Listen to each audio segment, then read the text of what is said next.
Hey, look who's here. Hey, me, Matt.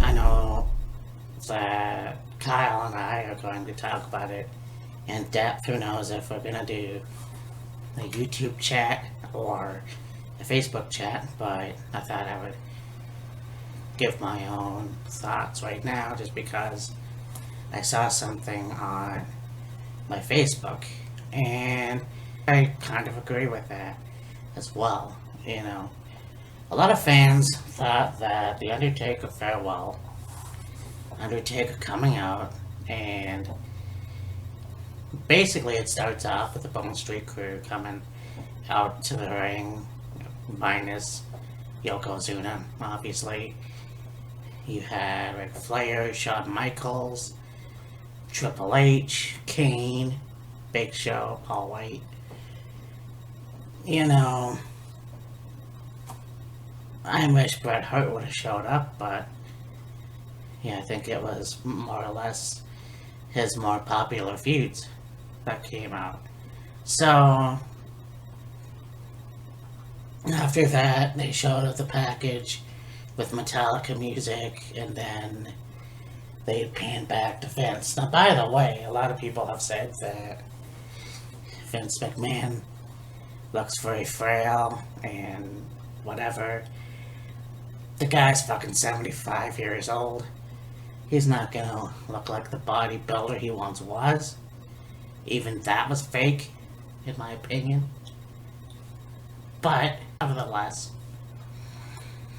this fan, well, a bunch of fans, tweeted that this was Loch Lester. And the people that came into the ring should have actually got onto the mic and had their own words instead of just having fans coming out and whatever. And Charles Wright actually posted a comment. You know, Godfather has been Undertaker's friend for many decades in the wrestling business anyways. So I totally understand where they're coming from. But when I look at it, what more could they have done?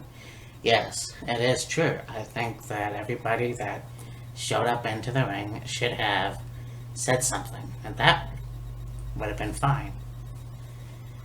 But that didn't happen. Now, Undertaker coming out and saying very little, you know, think about it. Mark Calloway coming to the ring, and he's very emotional, anyways. So, what he had to say, I thought was appropriate.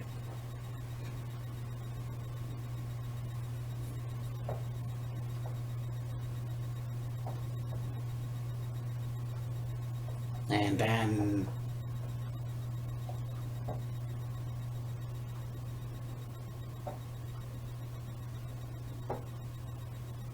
they showed the hologram of Paul Bearer as Undertaker bowed. And that almost got me. I know it must have affected Kyle. We basically didn't say anything before I left his apartment. But you look at a man that has been in WWF, WWE. By the way, Vince McMahon saying WWF was refreshing for once.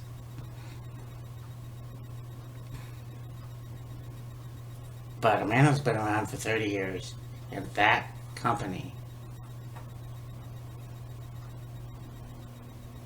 is one of the most coolest things in the WWE and wrestling history. Because as much as most people didn't like everything he did, gimmick-wise, it made him fresher through the years.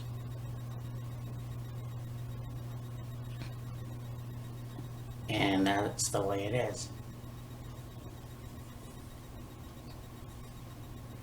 And then there's people that say, well, he's not going to stay retired. He's said that before. And most wrestlers come out of retirement, which technically is true. But he was semi-retired anyways.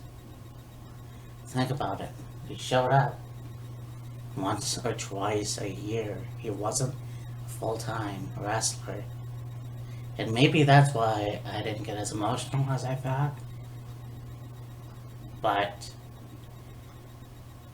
he's still the best, if not the number one, all-time favorite wrestler of it should be everybody. If you're a wrestling fan, you should have respect for The Undertaker.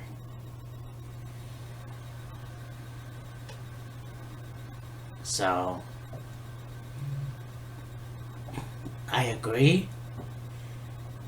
It could have been much better. But think about this. We're going through a pandemic. You couldn't have people in the arena. Unfortunately, this is true. So, what you were given was the best that they can do. And I thought it was pretty fucking cool.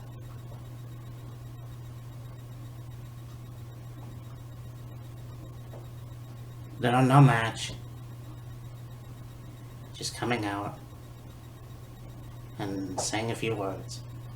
The only thing that I think should have happened, and that I do agree with, is that the Bone Street Crew, Kane, Mick Foley, Shawn Michaels, whoever was there, should have said something. But it is what it is. So, that's my 2 cents. I'd be very curious to see what Killer Kyle says. And I'm pretty sure that we will be doing our thoughts together in either a Facebook and or a YouTube chat. But anyways, talk to you later. Bye.